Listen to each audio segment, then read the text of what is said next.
Football may have been on the sidelines for a bit of time, but discussions on football have continued to operate at full throttle on our One Play Sports networks. And joining me for an enthralling discussion on the development of grassroots level football in India is a star-studded lineup that comprises Shaji Prabhakaran, who's the president of Football Delhi, Gary Udvani, who's involved in international business development with La Liga, Nathaniel De Costa, senior manager at the Forza Goa Foundation, and Maurya Sethupandian, under 19 head coach at Chennai City FC.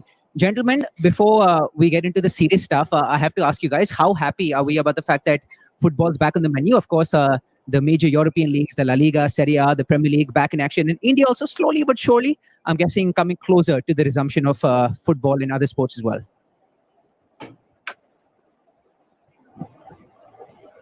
I was really excited to see football back on the menu. Even though I'm not a big fan of the Premier League, I actually support Madrid and the La Liga. So having football again is fantastic. To have the conversations, to have the banter and all of that on groups again. It feels good. It feels like life is coming back to normal again. Absolutely, couldn't agree more. And I'm guessing you must be happy as well. You said you're a Madrid fan. Madrid, right behind Barcelona. I think level on points if Madrid do win the game in hand. Top of the table. Yeah, top of the table right now with the game in hand. 3 points behind, but if we win, looking forward to another La Liga trophy. Absolutely. Shaji sir, I'm going to kick things off with you. You being the senior statesman amongst all of us. So you did write a book. It's called Back to the Roots, a definitive guide to grassroots and football development. Could you just briefly touch upon some of the topics that encompass grassroots level football? Because I think it's definitely going to help us set what the purview of this discussion is. Thank you for having me, and you are discussing on my book to begin with. Is absolutely great pleasure for me and a privilege. The book is predominantly focused on grassroots. The structure, how it should be structured, how it should be organized, how the coaches should deal at the grassroots level, and what all ingredients it should have so that the base continues to grow, base continues to get strengthened, base continue to get promoted and protected, and it really the fundamentals of the game is at the grassroots level. And if the grassroots is strong, therefore the whole of football pyramid becomes stronger. So therefore the book talks about a lot of best practices and how in any given situation grassroots should be the focus and always should be the focus, and it is not just one time investment. It has to go on and it should never stop. So therefore, if one reads into every aspect of every chapter of the book, every chapter you will find certain references where why the grassroots football should be the focus, and why and how it should be strengthened, how it should be handled, how it should be supported. So therefore, in every way, this book is very comprehensive, and it can be used from whether it is South America, whether it is North America or Asia, Europe, anywhere, everywhere, this book will be of use. And that is what my experience is right now, that the book is widely used across the globe right now. Absolutely. And, I think you published the book in November 2016. So it's been nearly 4 years since you published the book. So later on in the conversation, I would actually love to hear from you on some of the progress that we've seen so far in Indian football at grassroots level football here in India. But we'll get back to that. Gary, I'll come to you now. So look, the La Liga has been in India now for slightly over 3 years. I believe in February earlier this year is when you guys celebrated your third anniversary in India. Since then, the progress that the La Liga has made in India has been absolutely phenomenal, has been absolutely staggering. I was seeing some of the wins that you guys have accumulated under your belt, but something that I really want to focus on is about your La Liga flagship program, which is the La Liga Football Schools, which was launched in October 2018. So I believe you're nearing the completion of 2 years. And I think over the course of the last 2 years, you've engaged about 10,000 kids through these football schools. So tell me about how how much traction this has gained, some of the early wins that you've actually accumulated under your belt through the La Liga flagship program. Yeah. So first of all, thanks for having me also here for this webinar. So as you just mentioned, Anubhav, we launched La Liga football schools around October 2018. It's already we're gonna complete around 2 years in this program.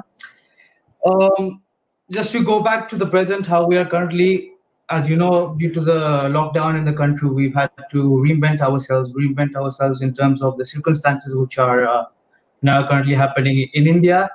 We've currently moved from our on-ground programs to our e-training program. So we have currently developed under La Liga Football Schools, our La Liga Football Schools at Home program, where we are currently executing online programs to our students.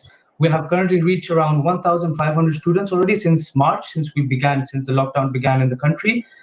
And the good thing of this is we're reaching to new people, new kids who are currently also wanting to play, wanting to learn about the methodology of La Liga.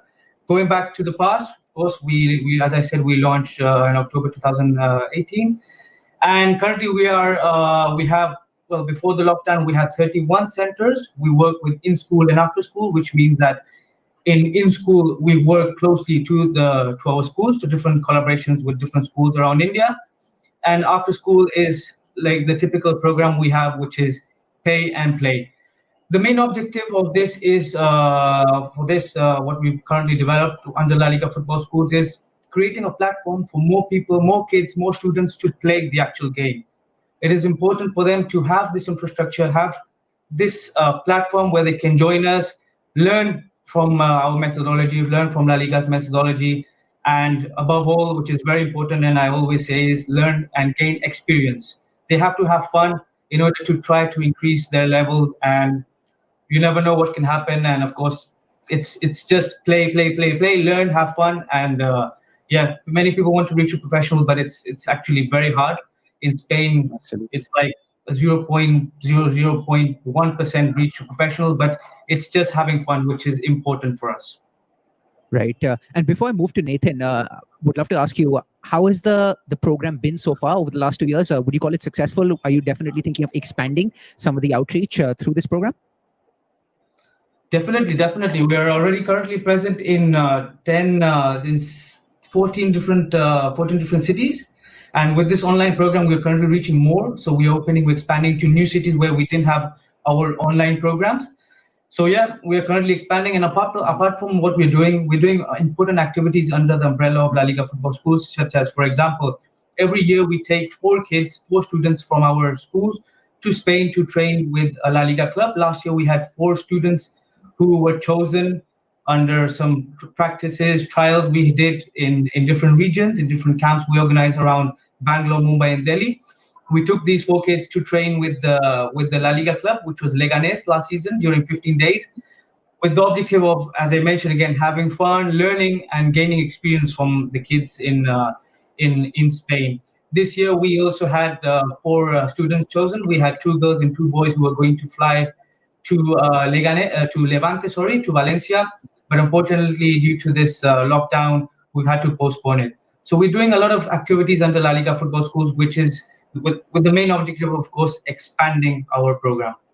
Absolutely. That's absolutely phenomenal and fantastic. I believe Girona FC came to India as well in July of 2018, right? Yeah. So I'm loving the fact that you guys have these collaborations and exchange programs. Nathan, coming to you, based on my extensive research, I learned that you worked at Goldman Sachs as well. I was a Goldmanite, so it's good to actually speak with a former fellow Goldmanite. But let's talk football right now. So I know that the Forza Goa Foundation, right? You've been there for about 3 years, slightly over 3 years now. You guys have the largest, the biggest grassroots level football league in Goa, and one of the biggest ones in India. So talk to me more about this league. What have you guys achieved so far? What's the objective through this program?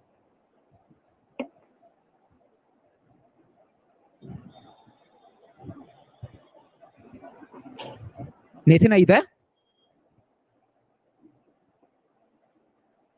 So I think Nathan, yeah, he's frozen, but hopefully he can sort out the technical issues sooner rather than later. But I'll skip him for the time being, and I'll come to Moria. Moria, look, fascinating, the partnership between Chennai City FC and FC Basel. FC Basel, of course, has a 26% stake in the club. And since this partnership was established, I believe there's been an extensive sharing of knowledge, of resources between both clubs.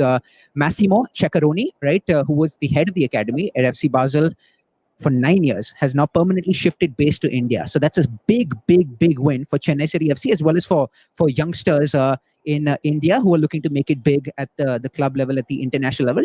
Talk to me more about this partnership. I think it's still early days, but how's it trending so far? Yeah, once again, hi to all, and thank you for having me. So about this partnership, so FC Basel are here to help Chennai City FC with their support, technical support, mostly in the youth department. So that's why Massimo is here. Massimo, if you don't already know, was a former player for FC Basel. He played throughout his career for FC Basel. He signed with FC Basel as a 6-year-old. He was in their academy. Then he played professional football for them. He played in the Champions League, Europa League, in the Swiss League, and another interesting fact is that his number was retired.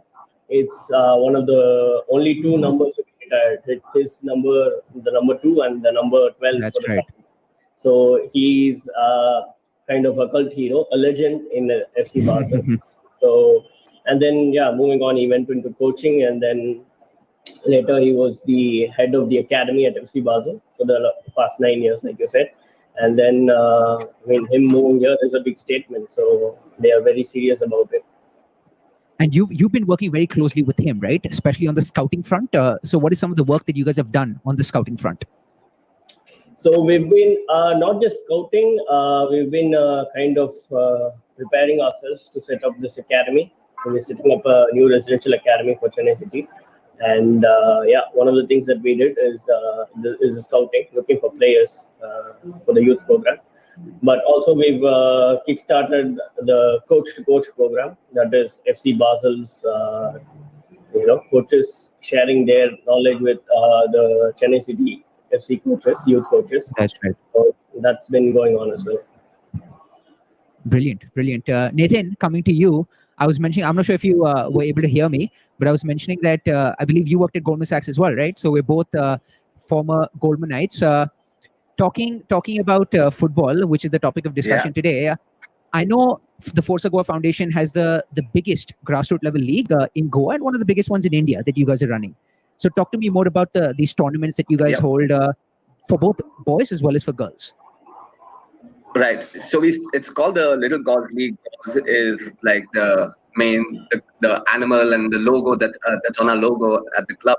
So we call it the Little Golf League. We started it 2 years ago. In the first year, we divided the league into 2 zones. That is the north, like Goa is basically divided into north, south, east, and west because it's a very small state. So we had it in 2 zones. We had around 2 age groups. That's the under 8 and under 10. And the main aim of the league was to, of course, to increase participation and get children used to competitive football on a regular basis.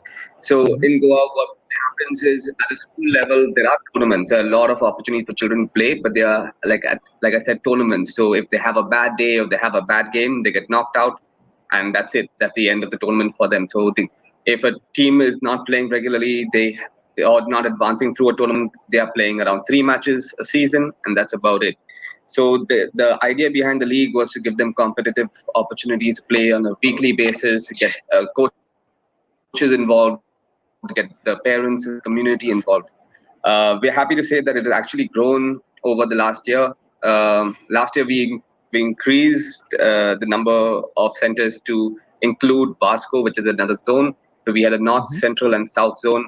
And we increased age categories. We had an under 6, under 8, under 10. And we also started an under 12 solely for girls. The reason we did that was the first year when we started, the league was open for boys and girls to participate. It was supposed to be a mixed league team, but we noticed that not a lot of girls were participating. We had around 8 girls participating in the first year. And by opening the league to an exclusive under 12 girls category, we had around 260 plus girls coming in and joining and playing the game. So, which was really important and which is really good to see. Absolutely. Mr. Prabhakaran, in your book, I believe you had a roadmap that you laid out such that, Indian football can actually become massive at the grassroots level. Can you just talk to us about some of the salient points that were part of that roadmap that you laid out? And then we can actually get into how we're actually achieving some of those points that you laid out and where are we exactly lacking. But for starters, you can actually talk about the salient points that belong to that roadmap or that blueprint that you had laid out. Unfortunately, I haven't put anything on Indian football as such, but what I have shared in the book is applicable to each and every geography. Yeah, it was not India specific. But coming to India, there is already a roadmap put by the All India Football Federation, and that's the book is called Lakshya. That was published in 2012 by then technical director Rob Ban, and it contains the complete roadmap. What I have to share here is all the work all this organization is doing, like Forza Goa, and the La Liga and Chennai City. Likewise, there are many organizations which are now focusing a lot at the grassroots level, and that is key. And the important thing is now is how we can collaborate and come to a point where we really understand what is happening across the country and what are the gaps, because Right.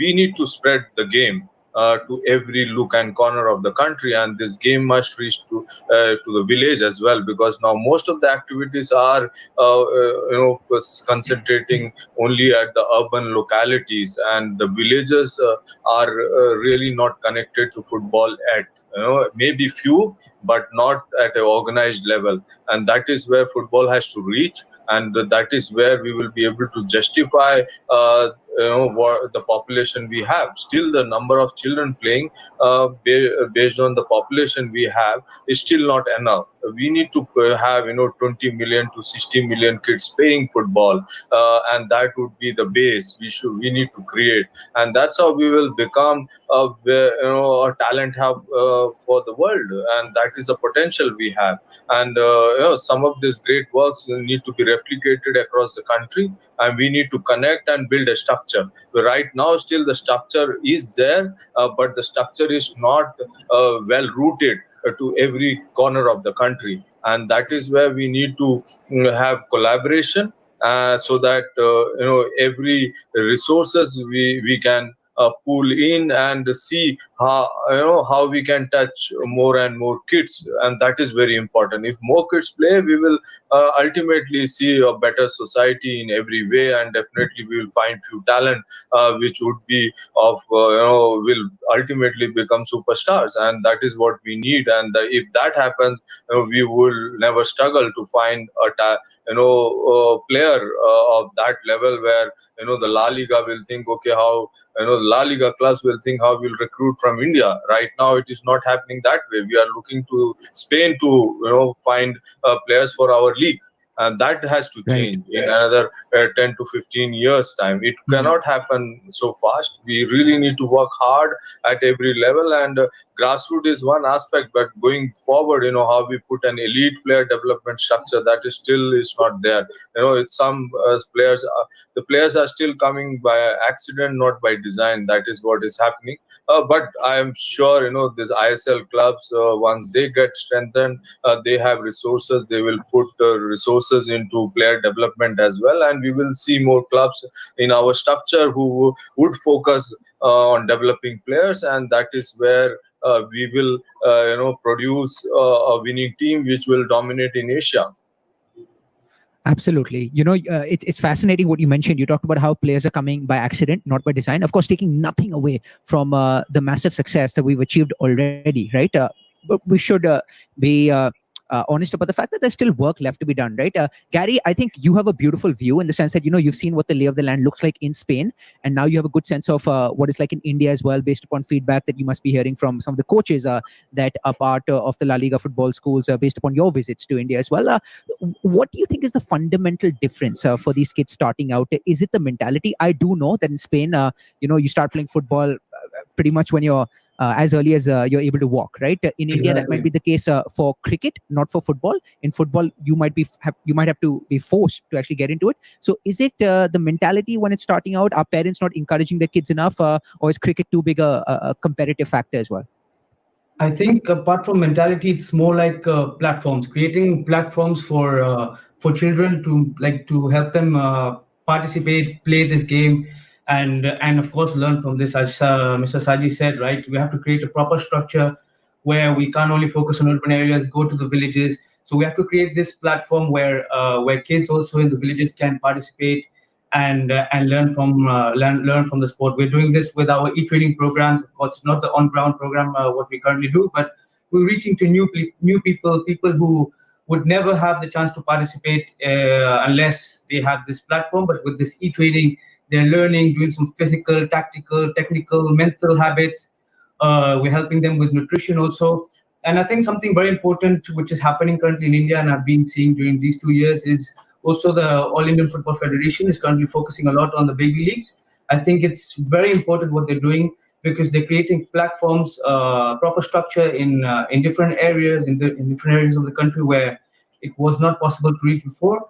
And yeah, kids are playing, kids are having fun. As I said, they have to have fun in order to enjoy this game. And I think something very important also is, which is lacking in India, is the competition. Kids, apart from having the chance to play, learn, train in the platforms which are currently developing in the country, they have to have the chance to compete. Because whenever you compete, you learn real situations of the game. You learn how to face the situations of the game. So it has to be a proper structure at the grassroots. But as Mr. Saji said, if we have a proper grassroots structure, the professional football will also grow. So it's a process, and it's a process which will definitely take time, but we have to have patience. And I think during these 3 years I've been already living in India, I've seen a huge change.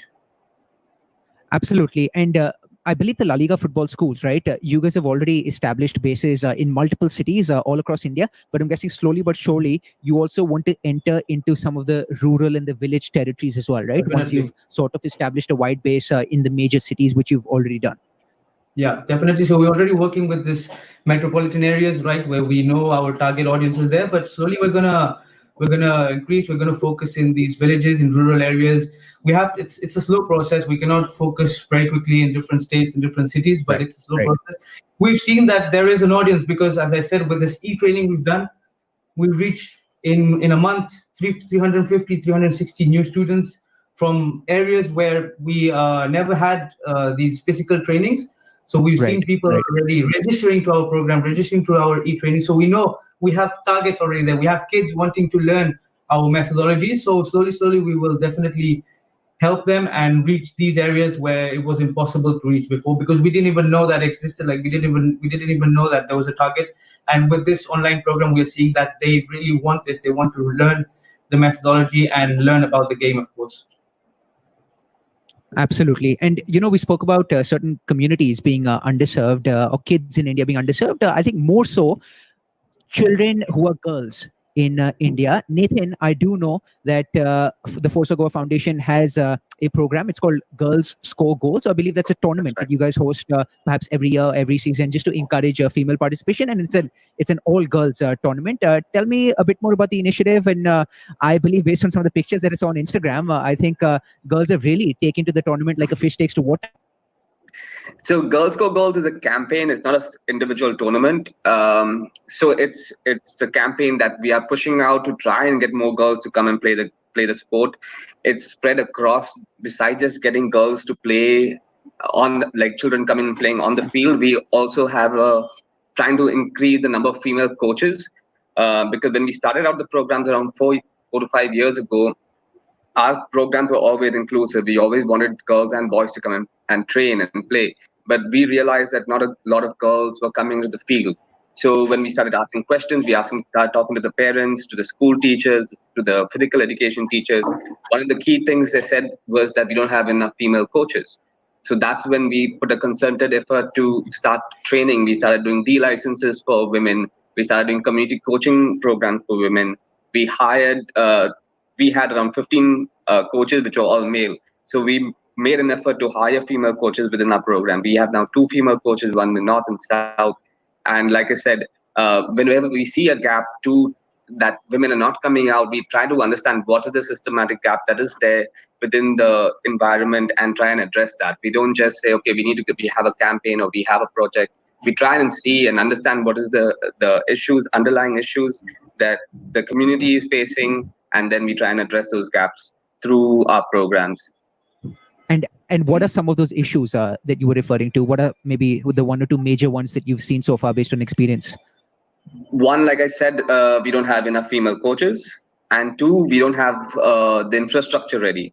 For example, in Goa, we have a lot of football grounds, but we don't have changing rooms at the grounds. We don't have toilet facilities at the ground. For a young boy, he can come and play. He can change anywhere or go to the washroom anywhere.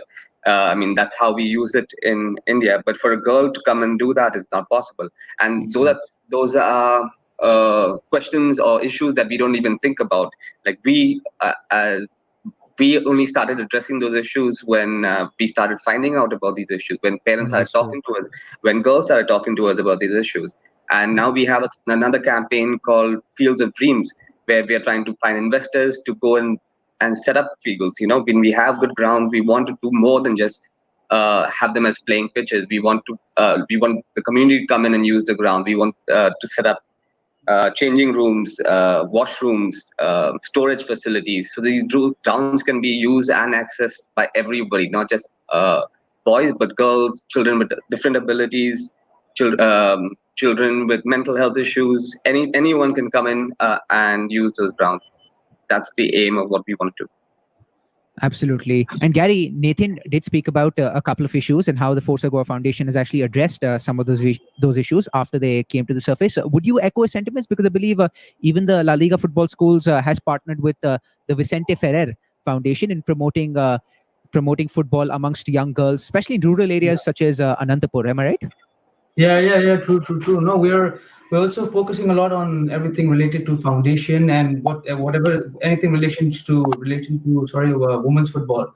For us, it's something very important. We have to enhance this. For example, with Laliga Football Schools. Hello, can you hear me? I can hear you. Yeah. Okay, sorry. So, for example, with Laliga Football Schools, jumping onto that again, we are now also seeing a lot of girls also training with our program.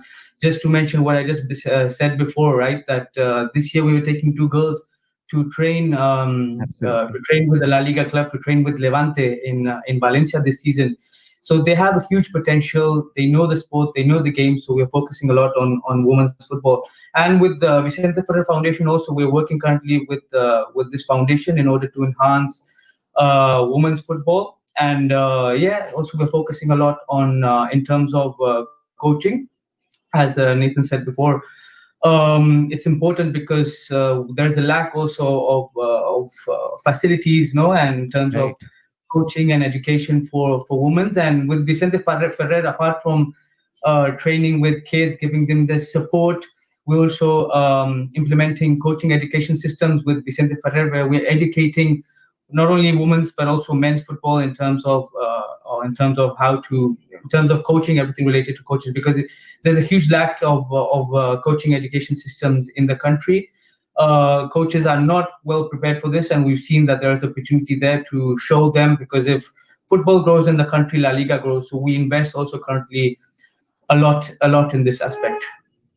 Absolutely. You spoke about facilities, you spoke about infrastructure. That's always sort of the elephant in the room whenever we're having a discussion on the development of football in India. But that's also a good segue to my next question for Moria, because I do believe that Chennai City FC is in the process of building a state-of-the-art facility in Coimbatore. So how big of a difference will it make to the development of young talent once this facility has been built in Coimbatore? Obviously, it's going to make a huge difference.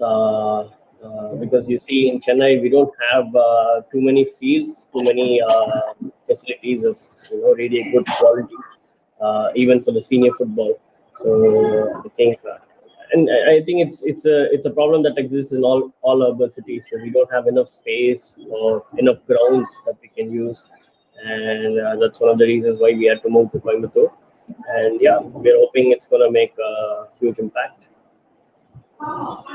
Brilliant. Mr. Prabhakaran, I'm going to ask you a question before we actually take a few questions coming in from the audience. So an appeal to all members who are watching right now, please do send in your questions. We have plenty of time for Q&A. But Mr. Prabhakaran, the question that I want to ask you is, and this is a question that keeps pricking me, so when I was first thinking of certain points that I want to discuss in this discussion, this is something that came to my mind. Of course, we speak a lot about facilities, we speak about infrastructure. We also cite perhaps not being as physically strong as maybe the Europeans or people in the West, which could be one of the reasons why we haven't quite progressed as quickly as maybe some of the West countries have when it comes to football. But if you look at the examples of, say, China and South Korea, right?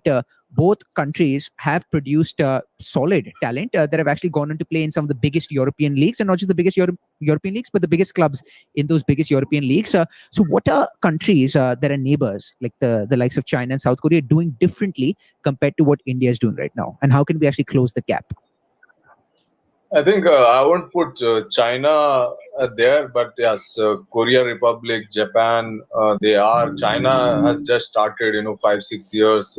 They are focusing on big time. They have put a lot of resources into grassroots and player development. But if you look into what Japan is doing, what Korea is doing, that is where India need also to, put their mind and see what are the best practices there. It is not a something rocket science, but the simple things. The first is to put the structure in place, which is very important. When I talk about structure, it is from the grassroots to your pro level, and that is a clear pathway. And each sector in your pyramid, each phase of your pyramid has to be strong, has to be strengthened, has to have the right resources, has to have the right focus, and it has to progressively grow. And you have to work with a vision. Yeah. And what is we need is a vision. And vision itself is not enough. You need to have the right strategy and the action plans, and matched with resources as well. You might have a vision to qualify for the World Cup, but you don't have the right action plans and resources, and not putting the right strategy into it, then you will never achieve whatever the vision you might have. So what we need is a long-term vision, and focus on each aspect of our pyramid. So when I talk about pyramid, what we already touched the grassroots, how we can strengthen the grassroots, how we can, put more energy into it, put more resources into it, put, more children can play into it, and then comes to the youth part. Youth has two segments. One is the, the youth, and then one goes to the elite youth. So therefore, elite youth requires tremendous resources, where sports science is a key, the facilities are key, because we still don't have that kind of facilities where you produce that level of players. The sports science, the sports analytics still at a very, very infancy stage in our football. Some of the ISL clubs are using it, but still for the player development at the elite level, we don't have. And the competitive structure is absolutely not there, because where you scout your player if you don't have a competition? Competition doesn't mean you play 5 games in a year or 10 games in a year, and majority of the talents, those who are real talent, they really don't get even the right coach. They are not part of the program. They don't even get the games. Therefore, how you scout? Normally, we still scout organizing selection trials, which is absolutely primitive. So therefore, the bigger aspect is how we are not still collaborating. The government is now coming with a lot of support, because we are organizing FIFA Under-17 World Cup. We organized one. Will organize the women's part one. How we pool in resources, work as one, and that is very important, because the government resources, when they are putting in, it has to go to the right place, so that you are working with one vision, a common vision. And therefore everyone in the system would know what are my responsibilities, what I have to do. And that is what we still lack. And I believe, but this is work in progress, because we cannot really blame anyone, because we as a football development country is just, a 5-6 year old. Yeah, that's right. Therefore, we are still, trying in a primary school. Yeah. And we still have to go to, in Indian situation, we say IITs or IIMs or, ISB. Yeah. So that is, we have to go there. And then we will be competitive. And then our players will also be of that level, and we'll be able to compete at the Asian level and at the global level. So we have to do a lot of work, and consistent work, and with integrity. Because there is a lot of nepotism in the system. There is a lot of things which are primitive, and we need good people in the system, and that is what we require. So we need to create a system which is enabling, which is motivating, which is encouraging, and we have to justify. We are a country of 1.35 billion when we deal, manage and administer football. That is what is required. And I think this will happen, because more and more people are coming, more and more people are investing into it. So there's a progress we are making, but it's a long way to go. Absolutely. And I think you brought up a very captivating point when you said, every part of the pyramid has to do its role, only because, if one part fails, then that can serve as a bottleneck and prevent, the progress upwards, along the hierarchy. A question that's come in from the audience, Vipul Sachdeva, who's asking us this, and Gary, you're the best person to answer this. Very interesting question. And Vipul asks, the kids who were taken to Spain to train with different clubs previously, how many of them were considered as great aspects for the clubs in the future? And were they asked to stay back? So what was the skill level like? What was the difference in skill level like between some of the kids who were taken from India and the kids in Spain? So basically, we cannot confuse this as this is something like a platform where we're taking them to stay or something. No, first of all, we have to see it as a platform where we want kids to have a different experience where they learn, they see how the children from their age are currently training in Spain. So the process is quite complex, because we start with regional camps held in Mumbai, in Bangalore, and Delhi, where we focus on these three areas where we have schools around India. So, for example, one kid which was selected from the Surat Academy Surat goes to the Mumbai regional camp. So we have 64 kids training in these regional camps: 64 in Bangalore, 64 in Delhi, 64 in Mumbai. After this, there's a process where we have our technical directors coming from Spain, our regional coordinators, also from Spain, coming, evaluating these kids. And then we have the final process, which is our national camp, where we take the best 32 kids to this national camp held in New Delhi. It's a national camp in a residential academy we have during 3 days, where there is a lot of paces going on, tests where they're basically evaluated by our coaches. Important, they're not chosen only because of their technical skills, tactical skills, or quality. We also implement a lot of factors such as values, team spirit, coordination, the fact that they're coming every day to training or not. So it depends on that also. So it's not only in terms of quality, but we take a lot of factors into account to choose these players. So the basic objective is taking them to Spain, learning from them, training, and giving them a different experience, right? For them to have an idea on how it works in Spain. The objective is not keeping them there, but you never know, it can happen in the future. But it's as our colleagues are just discussing right now, it's a slow process where we have to improve, create a proper structure. There has to be a proper competition also behind. As Mr. Saji said, it's not having 5-6 competitive matches. It's having a proper structure around the year and having them improve in this sense.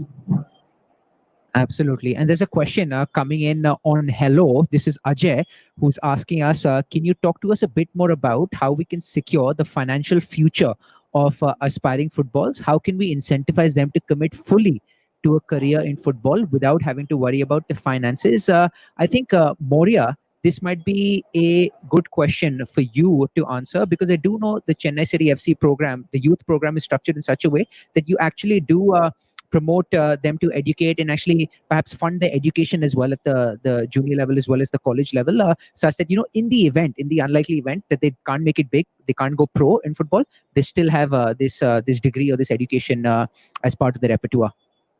Yeah. So one of the things we agreed in the very beginning is that it's not just about football in the academy, and it's about also education, academics, and also the values that we're going to impart in the players. So we were very clear about that, and we call it the dual system. Academics and football go hand in hand. And we can talk about all the numbers and the percentages. Already that that are the very less percentage of players coming through the academies make it into professional football.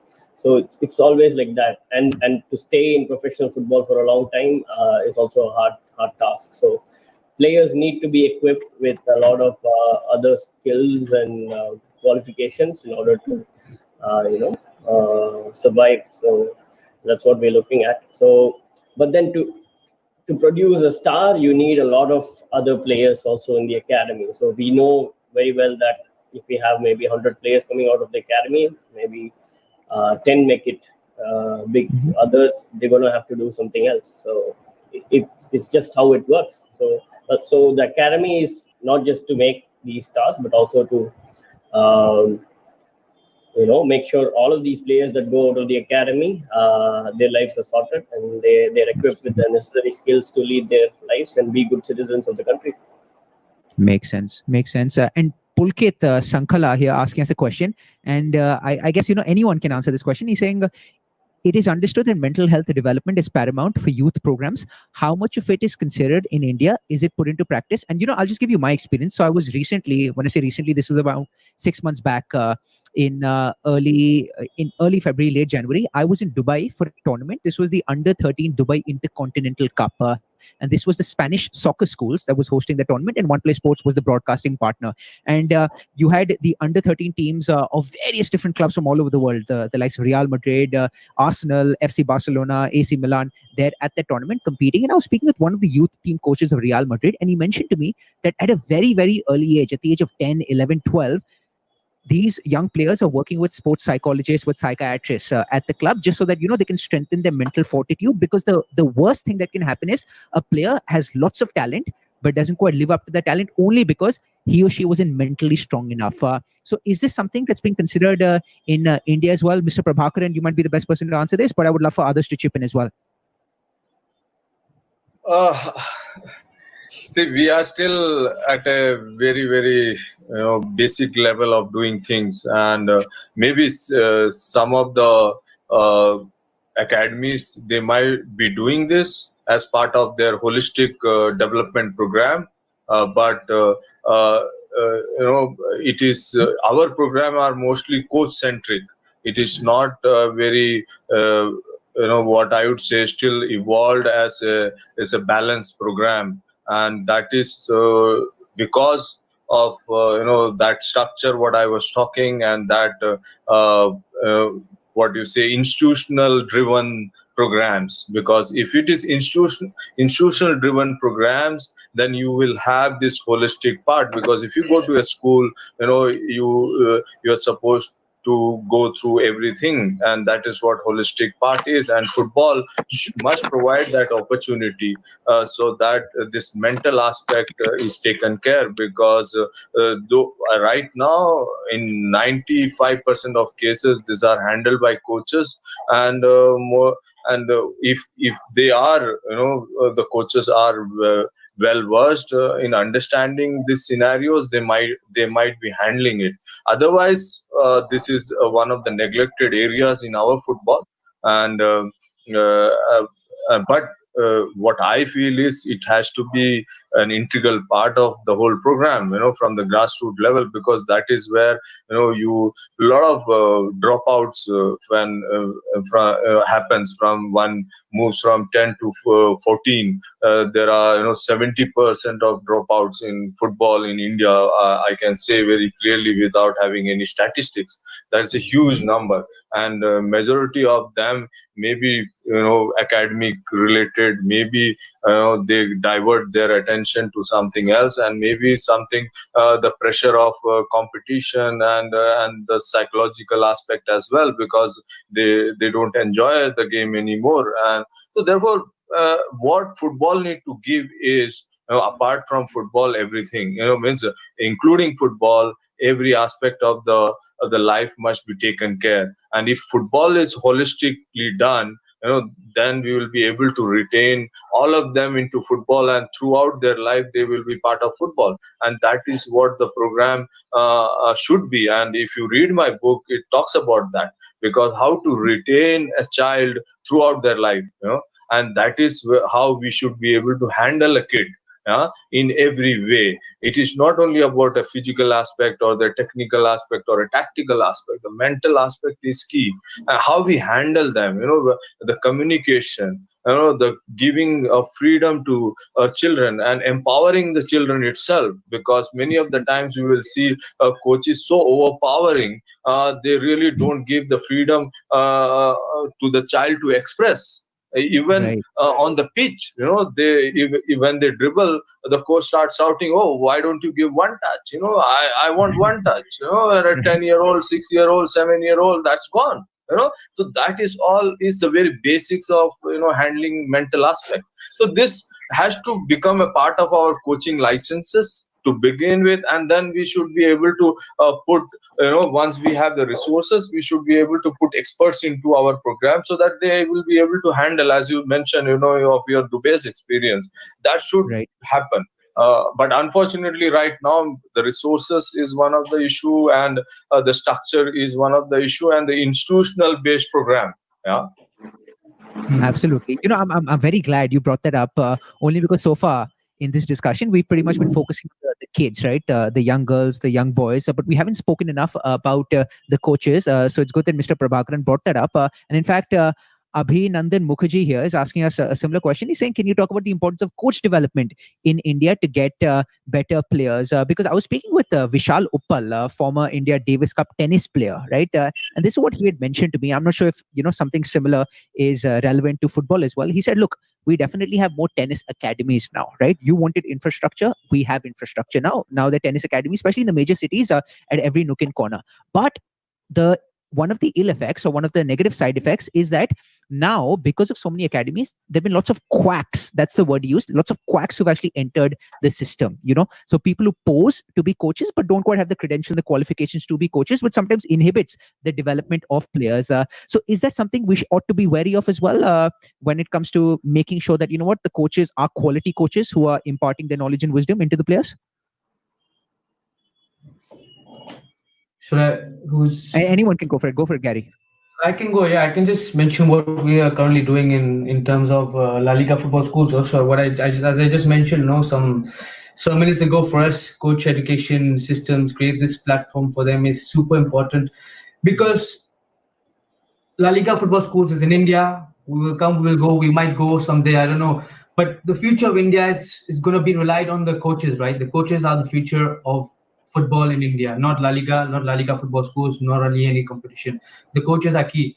So we are currently promoting a lot this sense that coaches are the future of the country. So we are creating, for example, just to give you an idea, we create every year one train the trainer program, which is based on bringing the 50 coaches we have, 50 local coaches we have around different cities in India, to a regional, to a national camp in New Delhi, in a residential camp we have, where they stay during 3 days. We have coaches from La Liga coming to Spain, implementing the methodology, showing them how we work, what we do in terms of coordination, feedback, advices. Not only, as we were just discussing before, right? The mental habits is super important.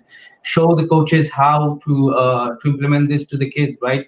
Because for us, enhancing healthy habits, mental habits is super important. In terms of nutrition, what you should eat, what should you not eat, rest, everything related to the mind, values, sports advices. This is something that we implement a lot to our coaches. So we do every year one national camp, train the trainer program, where we bring all our coaches, and every 3 months we do a regional camp. So we create one regional train the trainer program in Mumbai, where we have everyone from the west, all the coaches from the west side of India, and all our academies coaches, all the coaches go there. The south we create it in Bangalore and north in Delhi. So for us, it's something very important which we are focusing a lot on, because as I said before at the beginning, the futures of football will rely on the coaches and not on the league or any other institution. That is super important, I think. Absolutely brilliant.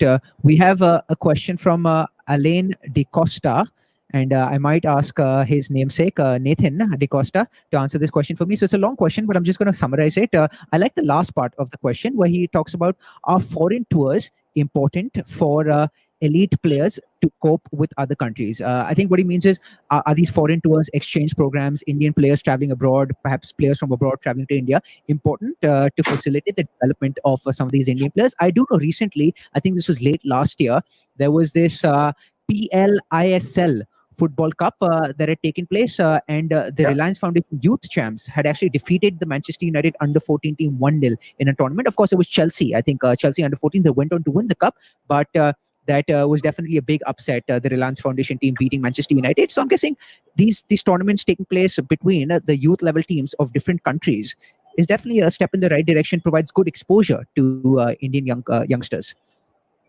Definitely. More than exposure is one of the key aspects of it. And the second thing is the young players know the level of competition, right? Because in Goa, I was reading an article about the Bangalore coach talking about how the Bangalore teams, the academy teams, are head and shoulders above everybody else within their local leagues. And that's the problem, right? If your local clubs are not having competition at a young level, if my FC Goa youth team is playing in the local league and they're thrashing every other team 6-0, 7-0, then there's no competition. There's complacency that can set in. So when you have international tournaments, when you have exposure trips, these children, these young players get to know the level of competition. They know where they stand, where they should be standing, the kind of football the other teams are playing, and that's why it's really, really important.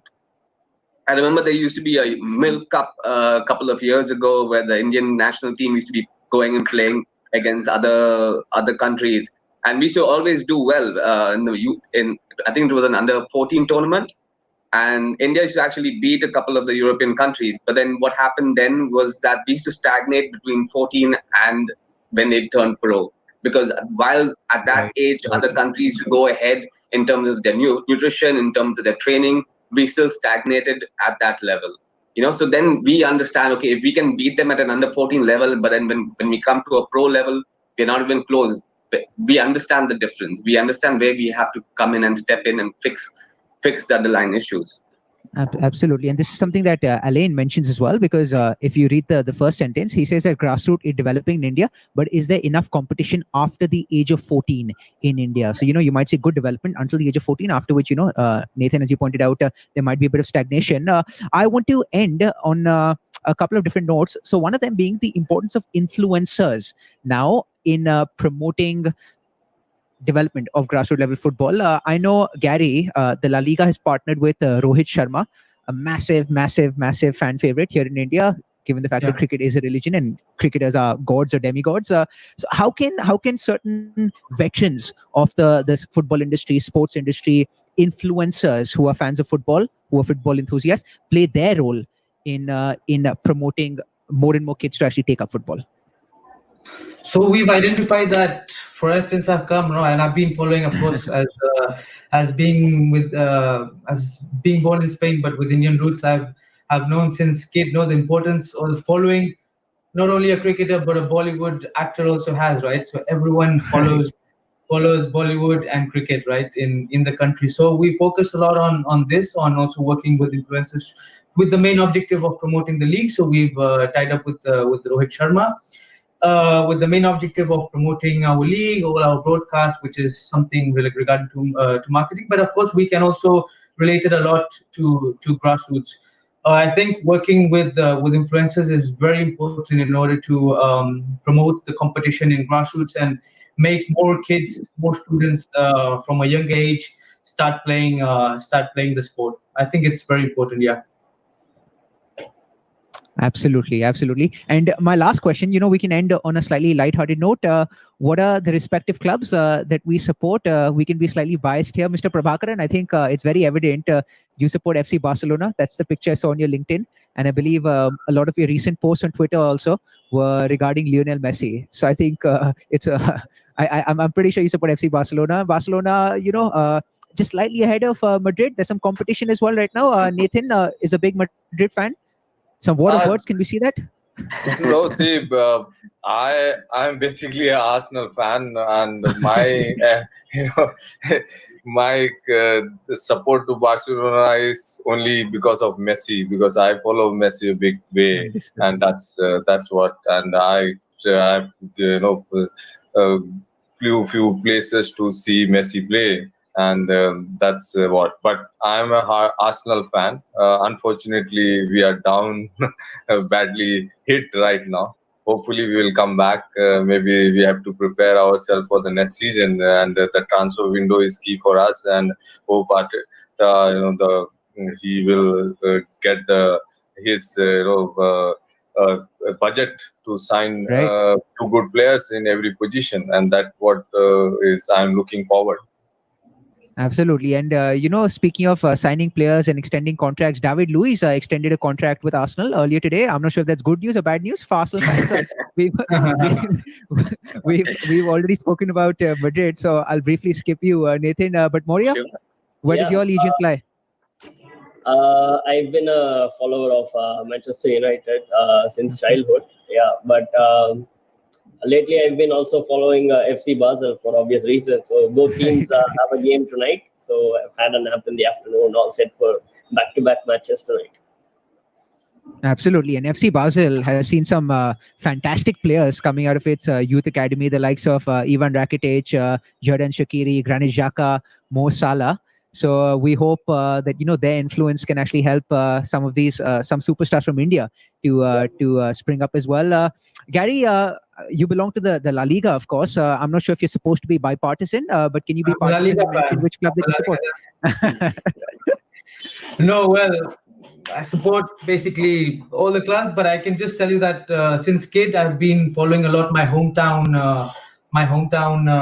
team, which is Tenerife. We are currently in second division, so as you can say, it's not a good situation, but yeah, we're a humble team, but with the main of course going to first division as soon as possible. Absolutely. Humble team and a team with big hearts. My last question for everyone, because I think this applies to everyone, and it would be a travesty if I didn't talk about this, belonging to a sports broadcasting platform. Aishwarya Jayaraman asking us, what about broadcasting the local matches or youth matches? Would it help in promoting the program? I am pretty sure, if kids do know, if young kids at the age of 10, 11, 12, 13, 14 know that, they're going to be watched by many viewers all across the country. If parents can actually watch them in action, then that's definitely going to give them more impetus and provide fuel to the fire to keep doing more and more and reaching greater heights, given the fact that they are getting recognition for their efforts. Definitely. I for one think that broadcasting will definitely help promote the sport, get children excited. Like this year for our league, for instance, we just started pushing out the top scorers on Instagram, just not even broadcast, just like small clips, video clips, or putting their photos up, or putting bites of what after a game. And that helps so much. Like parents were following the leagues on Instagram. They started asking us, why you all haven't put up this thing yet? We're waiting for the updates, So once you have the broadcast coming in, there's interest, there's excitement generated. People want to know what's going on. You create a little bit of celebrity culture that everybody wants to follow in. Like the kids, they say, oh, he scored a goal now. I want to score a goal, or I want to play well so I can come on the TV as well, or I can come on the channel, whatever. It helps create that excitement, which is really important at a grassroots level. Absolutely. And Moria, I believe you might know this, but we worked with Ashwin Simon, who's the media manager at Chennai City FC. And we had actually One Play Sports had broadcasted the AFC Champions League preliminary round 1 qualifier between Chennai City FC and Al Rifa. And I was there commentating at that game. It was a fantastic experience for me. So I'm guessing you would perhaps echo Nathan's sentiments in the importance of actually broadcasting games, not just at the elite level, but also at the youth level. I think, kids would love that kind of recognition. I think that will add fuel to the fire, like you said. And I think right now, in these times, I don't think it's really a big expense to do that. With probably 5 years back, it would be a big cost. It might even burn holes in the the organizers of the Grassroots League or Youth League. But right now, I think it's very easily doable in terms of cost. So I think, yeah, that will help a lot. Absolutely. And Gary, the La Liga football schools, do you guys have any plans in terms of perhaps broadcasting some of the work, some of the efforts of the La Liga football schools in India? No, not yet. We don't have plans for this, but I think it's an important platform where, as the colleagues were just saying now, that creating this celebrity sense where kids will enjoy more and will want to do more stuff, right, and participate more, which is important. I think we have to take advantage of this because now we're moving from a more traditional broadcasting to a more digital broadcasting, right? Where we have more digital platforms where the cost is much lower than what we have been usually seeing, right? So I think it's important and definitely have to take advantage in a future. Brilliant. And Mr. Prabhakaran, I'll close with your thoughts on this issue. This is absolutely now is a fundamental part of the entire football management. When you organize a youth league or a grassroots league, if you can broadcast it, live stream it, it's absolutely make the whole environment better, because it helps multiple ways. Because the parents will have access to the game sitting at home. Or they are, wherever they are traveling or at work, and then the scouts, they can see these games multiple times and without even traveling to these locations. And then for the kid itself, their friend circle itself, it's a great movement. When you see live, or you have the video of you are part of that match, it really gives you that high, which is absolutely necessary. And it's a it is these videos, this live streaming remain, they look forward. You play a match every week, and then you live with that video for next 6 days, and see every time if you have scored a wonderful goal, if you made a wonderful pass, and if you made a best of dribble, and you have shown some encouraging tricks. Oh, that's what you will love to share. Among your family, among your friends, among your schoolmates, classmates, and that is how you become viral. And there is where that sometime you find a star somewhere, and it's inspiring, and we must try to use this platform. And as all of you mentioned, this is now not that expensive. You need to factor in when you plan a league, how we can make it, if it is not entire league, at least 30% of the league is live streamed. And it's even for the partners, even for the sponsors, their visibility goes up. It's a multiple impact. It's not only, so it's a very good tool to have today, and we must use it, and it's better. Absolutely. Given the testing times that we're facing right now because of COVID-19, I'm pretty sure there are lots of stumbling blocks, but broadcasters can actually, convert some of these stumbling blocks into stepping stones as well. And they can be very innovative in some of their programming and their broadcasting. And you spoke about how young players, when they actually see themselves, when the matches are being broadcast live, it gives them the incentive to actually go back and watch their highlights clips and their live matches again. I'm just talking to a camera normally, but every time at the end of my broadcast, I spend the next 6 or 7 hours just watching myself on camera. So I can't believe, how much of an interest it would be for young children who are actually scoring goals and doing activity on the pitches to keep watching their best clips on a retroactive basis. Brilliant, gentlemen. Thank you so much for joining us on a One Play Sports Network. It was certainly a very fascinating discussion. Very, very pertinent topics that we hit throughout the course of the chat. And the last 1 hour, 65 minutes that we spent was certainly a very lucrative and productive hour in terms of, the discussion that we have. So thanks again for joining us on a One Play Sports Networks. Thank you for having me. Thank you. Pleasure. Brilliant. It was our pleasure. Thank you so much. Great. So just a quick reminder to all our viewers, if you haven't followed our pages, definitely do so. We're broadcasting this on One Play Sports across Facebook, across YouTube, TikTok, Hello, as well as on Instagram. So definitely follow our pages. And tomorrow at 7 p.m. Indian Standard Time, we have a very special program where we'll be going down memory lane and celebrating India's triumph at the 1983 World Cup, because tomorrow is the 37th anniversary of India's 1983 World Cup triumph. So definitely join us on our One Play Sports platforms for that special program at 7 p.m. Indian Standard Time. Thank you so much for having joined us for this chat on the development of grassroots level football in India. Until next time, have a good evening and cheers.